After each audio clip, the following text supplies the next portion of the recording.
ராணி வந்துட்டுருக்கேன். அந்த குமரிகளை எஞ்சி உட்கார சொல்லிடு, இல்லைன்னா என் ஆத்தா ஆட்டமாக ஆடிடுவா. நான் பெற்று வச்சது சரியான பொண்டாட்டி தாசனாக இருக்குது. நான் வீட்டுக்கு போய் நான் இன்னும் வந்துட்டேன்னு தெரியும், அதுக்குள்ளேயும் ஃபோனை போட்டு ஆத்தால கூட்டு வந்துட்டேன்னு சொல்லிட்டு கிடக்கா. ஒத்த கையில் வண்டியை ஓட்டிக்கிட்டு ஏலே ஏலே கையா இருக்கலாலே. ஏம்மா என்னம்மா உங்களுக்கு? ஏன் உன் பொண்டாட்டி அடிக்கவே தெரியாதா? என்னை கூப்பிட்டு தான் வந்திருக்கேன், ஃபோன் போட்டு சொல்லணுமா? ஏம்மா அப்படி இல்லை, நான் நேரத்தே வீட்டிலேருந்து கிளம்பிட்டேன்ல, இவ்வளோ நேரம் ஆச்சு, என்னாச்சு ஏதாச்சுன்னு பகிர்வாள்ல, அதான் கூப்பிட்டு வந்துட்டேன்னு சும்மா ஒரு இன்ஃபர்மேஷன் தான் சொன்னேன். ஆமாம் சொன்னவோ. ஏம்மா வீட்டில் எப்படியும் தோசை மாவு தான் இருக்குது, தோசை தான் சுட போகிறேன்னு சொல்லிக்கிட்டு இருந்தா, நான் வேணா உங்கள் ஹோட்டலில் பூரி கிழங்கு வாங்கிட்டு வரட்டுமாம்மா? நல்லா ஆசைப்படுவீங்களே பூரி கிழங்குக்கு. ஆமாம் ஆமாம், ஏன் ஊரில் இல்லாத பூரி கிழங்கு இந்த ஊரில் இருக்க போது, அதெல்லாம் ஒன்று வேணாம், தோசை தின்னுக்கிறேன். என்கிட்டே இந்த வார்த்தைக்கு வருது, வீட்டுக்கு போன என்ன ஒன்று வரும். தோசை மாவு வீட்டில் அரைச்சதா கடையில் வாங்கினதா? என்னம்மா இப்படி கேட்டு போட்டீங்க? ராணி எவ்வளோ பக்குவமாக தோசை மாவு வரப்பா தெரியுமா? ஆமாம் ஆமாம், நான் சின்ன வயசுலேருந்து உனக்கு ஒன்றும் பண்ணதில்லைல்ல. காட்டு வரைக்கும் போயிட்டு உனக்கு தோசை மாவு அரைச்சி தோசையை ஊற்றி உனக்கும் அப்பனுக்கும் தம்பி இடத்துல கொடுத்தா நல்லா பேசுவேடா. இப்போ பொண்டாடி தோசா? ஏம்மா நீ கேட்டதுக்கு தான் பதில் சொன்னேன். கடையில் வாங்குறியான்னு கேட்டீங்க, ஆனால் அவளே நல்லா அரைப்பாளே, அதை தான் சொல்லணும்னு சொன்னேன். நீங்கள் என்னம்மா இப்படி பேசிக்கிட்டு இருக்கீங்க? தான் பேசுகிறேன்னு தப்பானு தெரியும். ஏலே பழக்கடை எதுவும் வந்துச்சுன்னா கடையை நிப்பாட்டு, பழம் வாங்குறதுக்கு. ஏம்மா எதுக்குமா அதெல்லாம் போட்டு வாங்கிட்டு கிடக்கீங்க? சும்மா இருக்குது வாங்க. ஆமாம், உங்களுக்கு யாரா வாங்கி கொடுக்குறது? நான் என் பேத்தியருக்கு வாங்கிட்டு போகிறேன் பார்த்துக்க.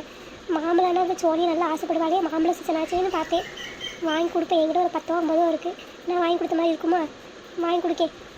ஏம்மா நீங்கள் வாங்கி கொடுங்க, காசு நான் கொடுக்கேன். ஒரு மண்ணு வேணாம்லே, நான் தான் கொடுக்கேங்கிறேன். இல்லை வாயை பற்றிட்டு முடியும், என்கிட்ட காசு இருக்குது. இந்த சீமையில போய் சிரிக்கி இன்னும் தூங்கிட்டு தான் இருக்காளுங்களா?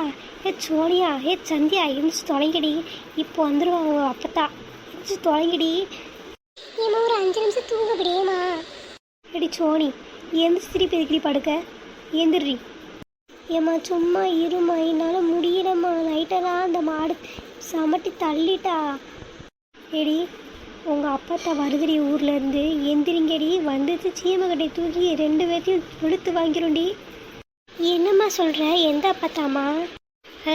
ஓ அப்பளை பெத்த மகராசி வாராடி வாரா. எம்மா அந்த அப்பத்தா அதுக்குமா நம்ம வீட்டுக்கு வருது? என்னமோ யாரு கண்டா எனத்துக்கு வருதோ, என்ன பண்ண வருதோ, என்ன பண்ண காத்து கிடக்கோ. இடி அவளை எழுப்பிடி. ஏம்மா அவள் நல்லா அடி வாங்கிட்டு சாவட்டுமா? எடு வளர்க்க மாட்டேன், என்ன வார்த்தை பேசிக்கிட்டு இருக்கேன்?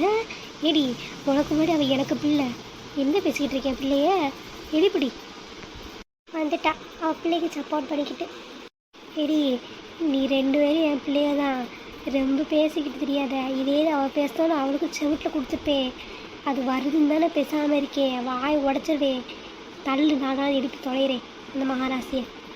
எழுப்பு எழுப்பு, நான் போய் பல்லு விளக்கிட்டு காப்பையை குடிச்சிட்டு உட்காறேன். ஏட்டியே பல்லு விளக்க மட்டும் போதாது, குளிச்சுட்டு வா. ஏம்மா நான் என்றைக்குமா என்ன சொல்லி குளிச்சிருக்கேன்? எனக்கு என்ன குளிச்சா குடி, உங்கள் அப்பா தட்டு விளக்க பார்த்து அடிவாங்க. இவா ஒருத்தி அம்மா. சரி இந்த அப்பா தகுதி வேறு நீ பார்த்து வருதா? ஏய் சந்தியா எந்திக்கிறியா? என்ன இடி கண்ணு முடிச்சு தான் அடி கிடக்க, எந்திரிச்சு உட்காரடி. என்னம்மா காலை கத்தட கையவையா கையப்பையா கத்திக்கிட்டே கிடக்க. இடி ஓ அப்பா தான் வருதுடி. அப்பா தானேம்மா, வந்துட்டு போட்டுமா. ஓ அவளை திருவிட்டு போச்சு அவனுக்கு? என்னம்மா சொல்கிற? இடி உங்கள் அப்பா அவத்த ஆத்தா வருதுன்னு சொல்லிக்கிட்டு இருக்கேன். ஐயா அந்த வீட்டுக்கு மன்னிச்சு வருது. இடி நானே அது வருதுன்னு கடுப்பில் உட்காந்து கிடக்கேன். என்ன பண்ண போது ஏது பண்ண போது ஒன்றா கூப்பிட்டு 2 பேரும் சுட்டு பிடிச்சி விட்டுருவோம். எந்திரிச்சு போய் குளிச்சுட்டு பல்லு வைக்கிட்டு வா. காஃபி இருக்கு போட்டு வச்சுருக்கேன், சீக்கிரம் பழக்குள்ளேயும் குளிச்சுட்டு வாங்கி 2 பேரும் சட்டை போட்டுன்னு. எத்தே வாங்க, நல்லா இருக்கீங்களா? நல்லா இருக்கேன். நீ என்ன எப்படி பெருத்துக்கிட்டே போகிற? பார்த்து கொழுப்புக்கிட்டே வந்து சேர்ந்துட போகுது, அப்புறம் சீசன் பண்ணிடாம. இது ஒன்றும்மா என்னத்தை யாரும் சொல்லிக்கிட்டுச்சு எரிச்சலா. என்னடி வந்த வேலை மூஞ்சு பார்த்துக்கிட்டு இருக்கேன்? வாங்கத்தே உட்காருங்க, தோசை சுட்டு வச்சுருக்கேன், சாப்பிடுங்க. என்னது சுட்டு வச்சுருக்கியா? நீ சுட்டு தோசை யார் சாப்பிட? புதுசாக சுடு, அப்போ தான் தோசை சுடுன்னு இருக்கும். நானே நைட்டாக தான் சரியாக சாப்பிடாம வந்திருக்கேன். சுட உள்ளக்க போட்டால் தான் பாத்ரூம்லாம் வரும் எனக்கு நல்லா. சுட கொடு. சரி உட்காருங்க, நான் சுடுறேன். எங்கே 2 குமரிலையும் காணும்? குடிக்க போயிருக்காளுகத்தை. என்னது இப்போ தான் குளிக்க போகிறாங்களா? மணி 9:30 ஆகுது. காலையில் ஒரு 6 மணிக்கு எழுந்துச்சு 5 மணிக்கு எழுந்திரிச்சு குளிக்க வேண்டாம் பிள்ளைகளானது? இல்லை தண்ணி சரியாக வரல, இப்போ தான் நான் வந்துச்சு, அதான் இப்போ போய் குளிங்கம்மான்னு சொல்லியிருக்கேன். சரி சரி, எனக்காவது கலந்துக்கிட்டே வாட. கடவுளே, சோதனை மேலே சோதனை தான். இந்த நெட்டவெளி வேறு கடைக்கு போவோம்க்கா, தெரிஞ்சுக்க போவோம்க்கா, கோயில் கொடைக்கும் தான் போன மாதிரி தான் இன்னைக்கு.